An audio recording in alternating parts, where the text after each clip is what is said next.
we seem to be not helping our kids get ready for that inevitable competition. You don't have to sell your soul. You don't have to become some cutthroat, evil person to acquire these things. Yeah. We want to give everybody a trophy because we don't want them to make them feel bad for their little bit of effort that did not produce a win. You're going to compete at every stage of your life for those resources. There's always a competition. Nobody can tell me what I can and cannot tell my girls about competition, because over here we do strive for excellence. And when I mean excellence, I mean doing your absolute best. This is a daughter podcast where dads come to talk, think, and thrive with your hosts, Oscar and Blandon. Our mission is to cultivate a community of strong, mindful, and present fathers. We want to curate honest conversations with all men, but especially those who have the honor of raising daughters. Hey, welcome back, everyone, to the Daughter Podcast. I'm over here still at a hotel, and Blandon over on the other side. What's up, man? How's it going? Man, it has been a day. It's been an interesting day. Another little one is sick, and I was running errands today, but it's all right. But you're reunited with your tribe over there, huh? Yeah, man. My girls came down and are visiting, and they're actually down at the hotel pool right now. Okay. So they can take advantage to get our thoughts out to our listeners and our viewers. Yeah. Because it's thoughts that get stuck in my head anyway, right? So we might as well get them out. Yeah, and it's important. It's important. We want to remain consistent and accountable to this process. Labor of love. It is. It is. So we were talking this week, you and I, we had our last episode, and we talked about the meanness that comes around, obviously, particularly with our age of girls, but in general, that brought on the thought of the meanness that kind of goes into the world, and in my mind was like competition. How competition is evident in everything we do, and yet we seem to be not helping our kids get ready for that inevitable competition. Yeah. Yeah. Right. And so one of the things that brought this to my mind was in our conversation of our last episode, where, your daughters did awesome, got an award, and then got some hate coming towards them because they got an award, right? Yeah. And as children, you're like, that's not right. So you reached out to the teacher, and rightly so. The teachers should know that the kids are acting outside of the norms and values of the organization that they're in. That makes sense, right? Like, hey, you're teaching these things, but this is the other thing that's going on. Maybe we should address this. That makes sense. Yeah. But in that conversation, and really for me, it was listening to that episode really brought to my mind, like, do we miss opportunities as fathers because we want to defend our kid, right? Like, especially our daughters. Like, we want to come in and help them and let them know that we're on their side. But do we sometimes, as parents, as fathers of our girls, do we miss the opportunity there to really let them know, like, hey, I know this sucks, but this is not the first time you're going to experience this? Yeah. I think you have to deal with it in the age appropriateness of it all. When they're little, I think it becomes difficult to let them deal with it on their own because, I mean, they don't even have the ability to maybe understand what's going on, and they're just kind of processing their feelings. And then also, like, you want to be that primary protector. Yeah. Now, as our girls age up, like, your oldest is at the age where you can have the sit down conversation and say, hey, you know what, this sucks, but this is also part of what's going to ground you and prepare you to step out into the real world. Like, you're going to step out into the real world, and there's going to be this fierce competition for just several things. Resources. Just resources in general. And there's a way to do that. There's a way to do that with integrity. You don't have to sell your soul. You don't have to become some cutthroat, evil person to acquire these things. Yeah. I mean, a couple of examples come to mind, but I remember watching this movie like way back in the day, and it was about like these girls going out for cheerleading, right? and it was the mom who was like setting up a hit on the other girl, like really trying to get her out the competition, so to speak, in a manner that is so vile, so disgusting. You would take a hit out on another young girl so that your daughter could be a part of a cheerleading squad, and having conversations around the house with the daughter, with your new husband, the girl's stepfather. Like, the father didn't know, he was out the loop, but the stepfather knew, and all the kids in the house, they were making jokes about putting a hit on this girl. And fortunately, the hitman came forward and it didn't take place and all this other stuff, and the mother got indicted. But when I think of like vicious competition surrounding girls, that's the first thing I think about. And it comes from the parents, right? How we compete in the world, how we problem solve, how we interact with other people. They're looking for the example from us. So it comes from us first on how to do this with your values still intact. Well, a couple of things come to mind when you share that story, because one, we've talked about the styles of parenting. I believe, if I'm remembering correctly, that's We the did. bulldozer parent, right? That parent that is going to bulldoze everything out of the way for their kid to be successful, and we know that creates this utopian view in the child, like, oh, I should obviously be successful, like, Yeah. because Yeah. I've always been successful. Well, it's Yeah. because someone's taking obstacles out of your way, Right. and now you have no idea how to deal with obstacles. So there's that. And yes, that's probably very dramatized and put out there, and yet unfortunately we know that those kinds of things go on, right? Or something similar to the fact. Yeah. Maybe in an unpopular way that I've done things is, from very little, my girls have known competition. Yeah.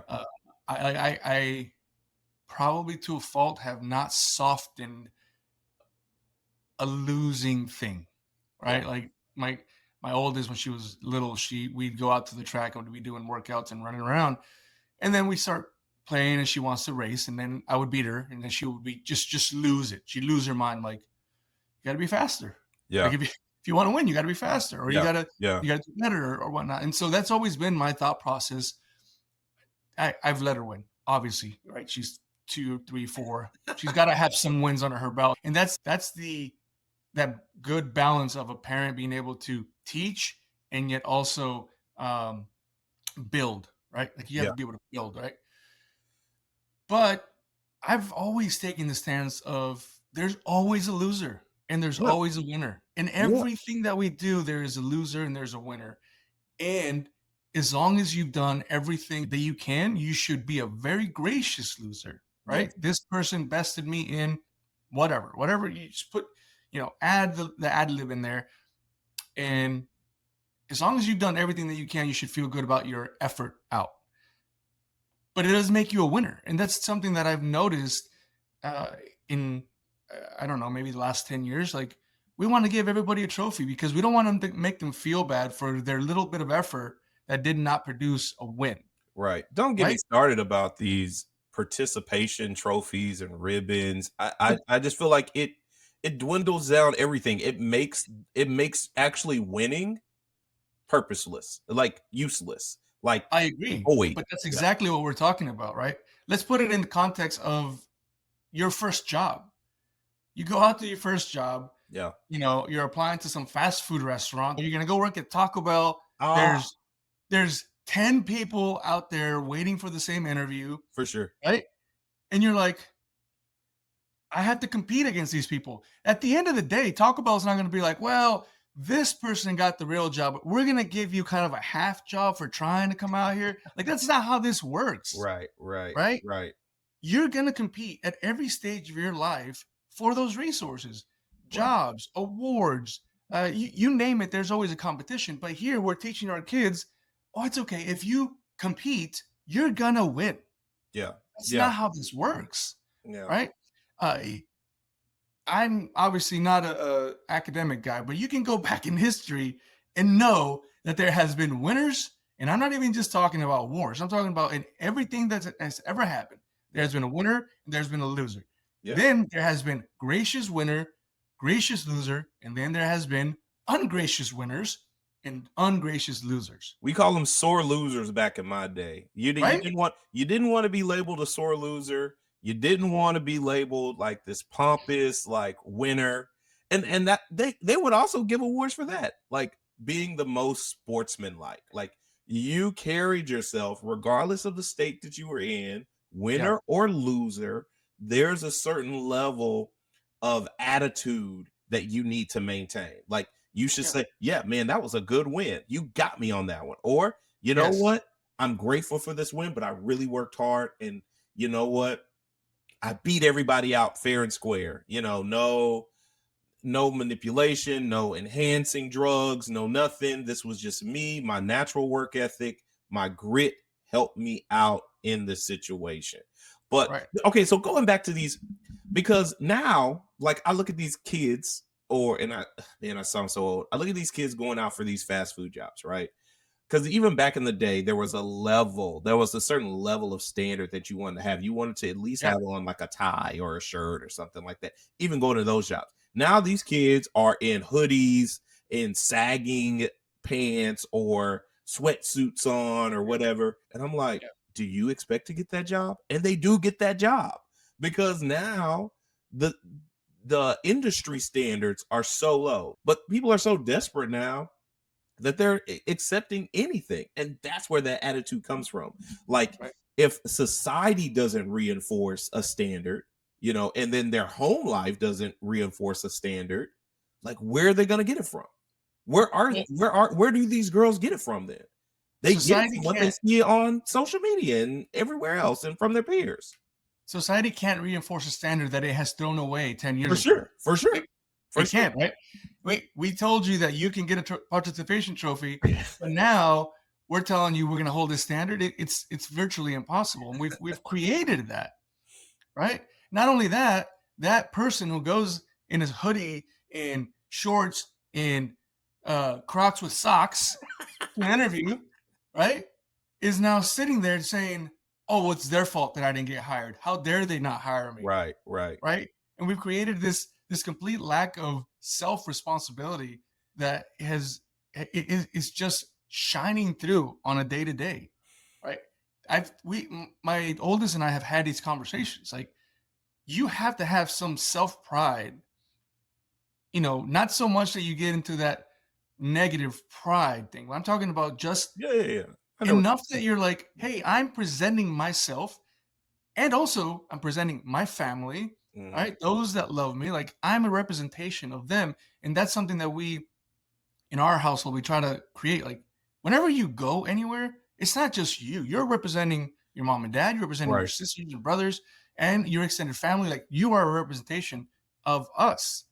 And I feel like that we don't see that very often anymore, right? Everybody's so individualized, especially the younger kids, because I don't know if we're not teaching that. I don't know. I don't want to just say we're not. Like, I don't know what other parents are doing, Right. but I do know that within the last 10 years, in my view, we've watered down these things called competition, healthy competition, losers, winners, all those things. We've watered those things down. When I was growing up, man, I would go. I was a track athlete, and Right. if I got a ribbon of ninth place, I legitimately threw it away before I left the stadium because I wasn't upset particularly about the ribbon, but I was like, well, that doesn't really mean anything to me.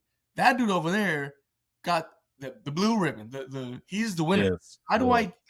In my mind, it's like, what do I need to do to get the blue ribbon? Right. Right? Right. Because in my household, that's my dad always told me that. I was like, there was a winner and a loser. That's it. And luckily for me, and this is what I try to do for my girls, my dad appreciated the effort I put into it. Yeah. He told me that. He's like, hey, you put a lot of work into that. Unfortunately, it wasn't enough for this thing. Right. Right. Right. And it seems like we can't tell our kids that now. We're being told like, oh, if you tell your kids that, that's going to really bring them down. And Well, and so on. that's what I'm saying. Like nobody can tell me what I can and cannot tell my girls about competition and how to, because over here we do strive for excellence. And I when I mean excellence, I mean doing your absolute best. And Right. your best is not going to be my best. as their dad, but I am going to push you to extract all of that best out of you. I Right. promise you. And you know, every kid is different. We've already talked about that. Like when I grew up, like I just really excelled academically and I was a self-starter. Nobody had to push me toward that. You know, if there was a science fair, if there was UIL competition, I was going to do what it took to be first place. And if I was not, you know, like like Ricky Bobby, like the ballad of Ricky Bobby, if you're not first, you're last. You know what I'm saying? There is no second place. There was no second place for me. There was no good participation trophy Right. for me growing up. It was either all or nothing. I remember like people competing for valedictorian and salutatorian. Like nobody wanted to be salutatorian. If you weren't valedictorian, all right, you lost it. You know, Right. you Right. weren't first in the class. Yeah. You did not get the achievement that you wanted to get. The number one spot, and there's only one, right? Right. There can only be one. Yeah. And I think reinforcing that to our girls, letting them understand there can only be one. So if you're not that one, try harder next time. You Right. know, under feel the sting of the loss and remember how that felt so you don't want to feel that way again. Right. Now, but when you do feel it, don't retaliate and don't try to have negative feelings toward the person who did win. Learn from them. Yeah. Try to see what they did or ask them the question. You know, people are constantly asking what the top athletes are doing. What is their regimen? What is their routine? And, you know, maybe it is just their own makeup mixed with that routine that's allowing them to win. But you can still try to learn from it and glean something from it. And another example of like really horrible bad sportsmanship. I don't know why. Maybe I just remember all the things from the 90s, all the pop culture news, but but they're still making these movies now. So I remember Nancy Kerrigan and Tanya Harding, the Right. huge figure skating thing, and Tanya Harding like putting a hit out on Nancy Kerrigan and having somebody hit her in the knee with a lead pipe so she could be eliminated and knocked out. But ultimately it was traced back to her. And they still have these movies surrounding that right now. They have a movie called I, Tanya, Yeah. about what her background was, what she went through. And yeah, while that might endear some people to her and why she wanted to do what she did, ultimately it was bad sportsmanship. Yeah. That's really what it is. You were in the number 2 spot. You had to go to great lengths to knock out the person in the number 1 spot, and that's just not right. That's not right. If you can't beat me outright in what we're doing, okay, sorry, but not sorry. Well, and you said something that kind of triggered in my mind the thought of there's always someone out there that may have more skill, that may have more talent. We know talent's a factor, right? Yeah. Why is only 1% of football players in the NFL? Right. Because talent is a factor, right? And I've told my daughters, like, hey, I want you to work as hard as you possibly can. At the end of the day, know that if you gave everything that you could, know that you gave everything that you could. Right. But don't get upset about it when you don't give everything that you could, 'cause, Right. you could have given more. And 2, that someone beat you. It just wasn't good enough for this particular thing. Right. And and ultimately, there may be someone that is more talented at whatever you're trying to do. Some people are born with talent, and some of us are born with the talent of just working our butts off to try to get to a certain point, Exactly. right? And so that's something that we try to put into our girls. Like everything's competition. Even, I've got 3 girls, even my little one, my 4-year-old will get mad because she's the baby and she's got these quirks about being the youngest and she has to get her way. And we're like, no, your sisters beat you. Sorry. Right. And my wife will kind of look at me like, I mean, they did. It's true. They did. No, we don't take it to the extreme. And also to your point about the Tanya Harding thing, if we only value as dads, as parents, if we only value the win, Yeah. oh, I discard everything you did to get to this point, and Right. you didn't win. All of that doesn't matter to me. If we're doing that, then we get the Tanya Hardings, Yeah. Yeah. right?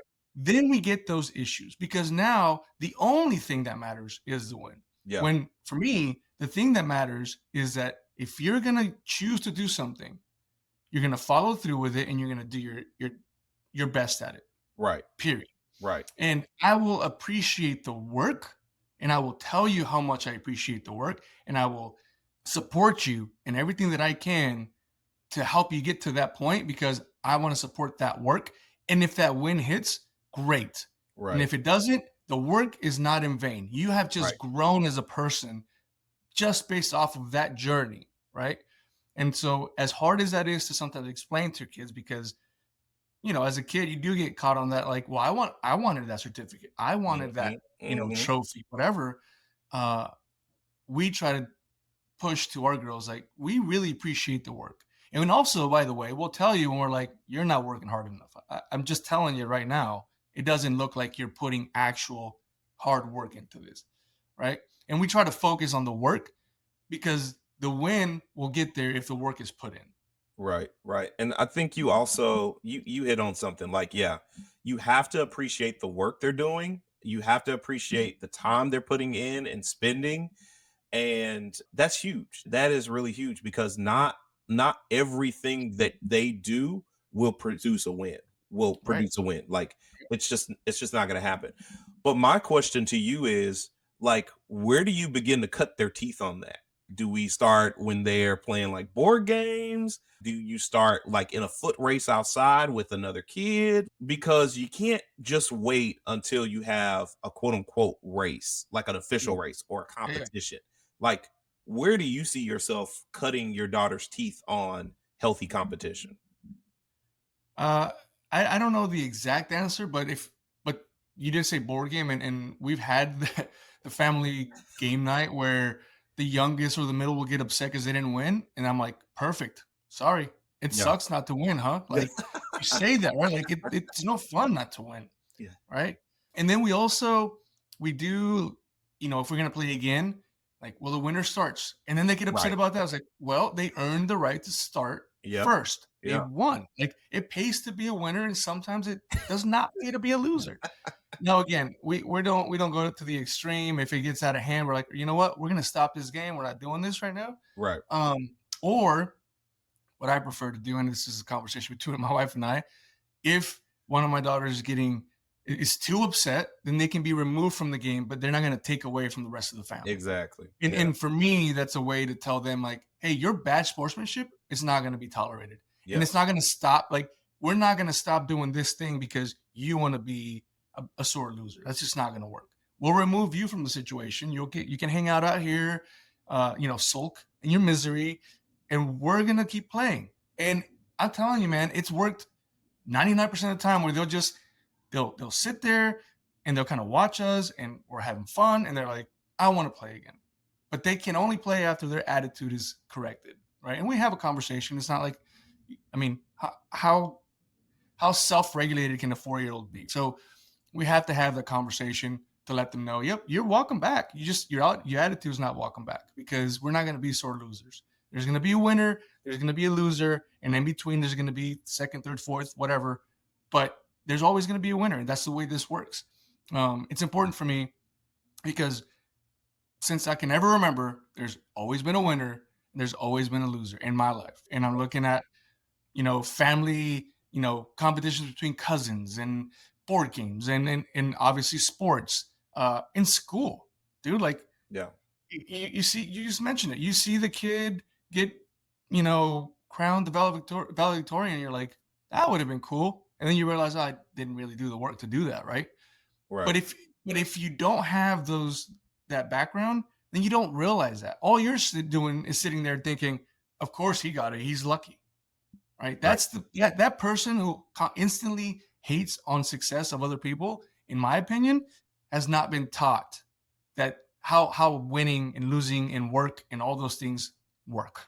Right. That's my opinion. But that's when I hear people, even at work now as adults, like talk crap about someone else for Oh yeah. achieving Oh whatever. I'm yeah. like, really? Like, Oh yeah. right? And so, and again, I'm not gonna exalt myself either. We're human. Every so often, I'm like, I don't know if that person deserves it, and then I have to check myself because I'm like, am I really doing it at a spite? Right? Am I questioning the word? Like, I do want to check myself because I can only control me, and you and I have talked about this at length, and this is one of the number one like conversations in our family always. We can only control us. So if that person won, what did I do or did not do to get what I wanted? If it's that, right? And that's something huge for us. What can we control um, in any situation to either succeed or not succeed? But also, how do we control our thoughts and emotions when we see someone else succeed? Right. No, that's good. That's a good point. I also think about in the situations where you know someone is cheating, right? And so like dealing with that, like Yeah, dealing with someone who won based on cheating yeah, or malicious intents, like that, those become the hard lessons because I tell my girls we will not abide cheating in this household either. If we're playing a game, you're not gonna like especially like Monopoly or something where you can yeah, like sneak extra money under and then keep it and do all this other stuff or try to skip ahead and move before your yeah, sister. Like, no, no, no. In order for this to be a true win, right? And I constantly tell people this all the time. There's yeah, no cheating. You yeah. need to follow the rules of this game Of to a the game. T. I understand that other people will usurp those rules. They try to go around them. They'll try to Yeah, circumvent them, and for me, they're not winners, they're cheaters. right. So delineating the difference between a winner, a loser, and a cheater is Right. also really important because you can see people who have not worked hard. Like I think about the woman who quote unquote she was in the marathon race and was said to beat everybody's time, but somebody picked her up like she was running and then Really? she got in this bush and then somebody picked her up and then they dropped her off closer to the front Yeah. and nobody kind of saw this and she got the best time for the women's time but she really cheated. So Right. that's what I'm saying. You didn't get the best time, you Yeah, yeah, yeah. cheated. You know what I'm saying? You're not a winner at that point, and I have no respect for Yeah. people who cheat, and this has been a long standing Yeah. opinion of mine since I was in school. Like when people would try to cheat off my test, I had no, I completely lost respect for them. I really Yeah, did yeah. because I'm like, you want to use me, who spent the time to actually pay attention, take notes, and study for this test, and you were doing whatever you wanted to do, and now comes the 11th hour, and you want all my knowledge, Yeah. all my answers. Yeah, yeah. No, no, I can't abide in that, and I tell my girls that all the time. Like if you're going to lose outright. If you win, you need to follow the rules. But if you usurp the rules, you go Yeah. around the rules to win, you're a cheater. And I have no respect for that. Yeah, no, I agree with you 100%. We also have that standing rule, but I've used that kind of comically to to teach the lesson. We were playing one board game one time, and I think my oldest, she was younger. I think it was this incident. She cheated, and I knew that this was going on, and I just let it happen. And then at the end, she said she won. I'm like, no, you didn't win, and she was confused. I was like, well, I saw you do this, this, and this. Those are out of the rules, and therefore you didn't. She lost her mind. Man. Like, she's like, no, I won, and I just let it be.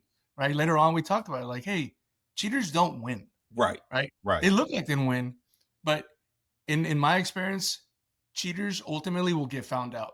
They will. They Particularly, will. I mean, when you're looking at the scholastic view, right? Like at some point, sure, you can cheat your way to whatever grade. I don't know. You're cheating your way through academics. Eventually, there's going to be that test where you can't. There's no way for you to cheat, and it'll show.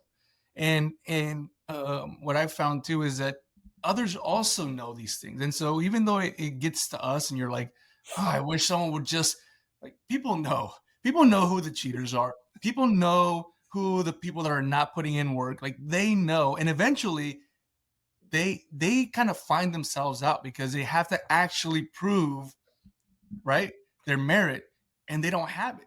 And That's what's I've happening seen in the job market now. That's absolutely what's happening in the job market. A lot of yes, Gen Zers, sorry Gen Zers, not to pick on you, but I'm just saying this is the article that I was reading. A lot of Gen Zers are cheating their way through college with all of this AI and other things that they're using to do homework assignments, take tests, getting forged signs off on internships. You yeah, name it, they're doing it. And so then when they land these high profile jobs, they're being tested and found out, and it's like, you don't have the skills, Right. you don't have the knowledge to perform this, and so they're being laid off in mass Yeah. because they don't have the skills that it takes to perform these That high job. paying, That's high right. demand jobs. Imagine if that's a doctor. Right? That's what I'm saying. Yeah. It's like Yeah. you start killing people because you're like, oh, I actually looked up the wrong thing on Google. My bad. Like, No, somebody no, was saying that. Somebody was saying that their new doctor was looking up things on Google. Like, it's Hey. like, that's never a good thing. That's yeah. never a good thing. You I know, want my doctor to know their stuff. For I sure. want them to have an encyclopedic mind. Absolutely. I want the best and the brightest working Well, on again, my thing. they're human, but nevertheless, Still, there's certain professions that I want them to actually know what they're doing. But you're exactly. right. Those, again, in my experience, as much as angry as I've ever gotten to see a cheater win, they've always been found out. And normally they do it to themselves. Like, it gets to the point where you're watching them and you just see them crash and burn. And it's Yep. because they got there in a certain way. And I've told my daughters that. I'm like, hey, cheaters don't ultimately win. Like, They you don't. might see a win here and a win there, but you will see them just completely crumble when it actually matters, because they didn't actually get there on merit. True. And so, yeah, cheating is, again, is not happening in our house, and we address it. But every so often, I'm like, oh, you want to cheat? We'll let you cheat for a little bit. Let's see how this goes, And then I let it ride out so hopefully the lesson comes out at the end. But yeah, it's, again, what are we teaching our girls, right? Like, what are we showing them? The biggest thing for me is, you will compete in your life. You will compete at all facets of your life. And if we're telling them that they're not going to compete, then we're failing them as fathers. And so I need to show them that. Yeah. And we also, once again, we need to give them a good foundation of healthy competition. We need to let them know that, listen, losing is also, and failing, don't be afraid to fail. Right, Don't be yeah. afraid to lose, because Yeah. that is the lesson. There is a lesson in the failure. There's a lesson in the losing when you go out to compete, so that you can get better, you can be wiser, you can be stronger, you can have more mental fortitude, more emotional regulation behind all of it. And then ultimately, when you do win, it will be worthwhile, and you can really savor it. Like, you can really celebrate the fruits of your labor, and it will be on merit. Yeah, absolutely. How's everybody out there go through this topic of competition, life competition, and how life happens? Let us know. Conversations@daughterpodcast.com is where you can send emails to. Also, click the link below where it says send us a text. We'll get those as well. Additionally, go to www.daughterpodcast.com. You can find all of our social medias on there, as well as all the platforms, in order to listen to the podcast. We appreciate all your guys' support. We ask for more so that we can continue to be able to push out content to our community of strong, mindful, and present fathers. All right. So find us on social media and connect with us. Until then, I'm Oscar on this side and Blandon on the other side. We'll see you all later.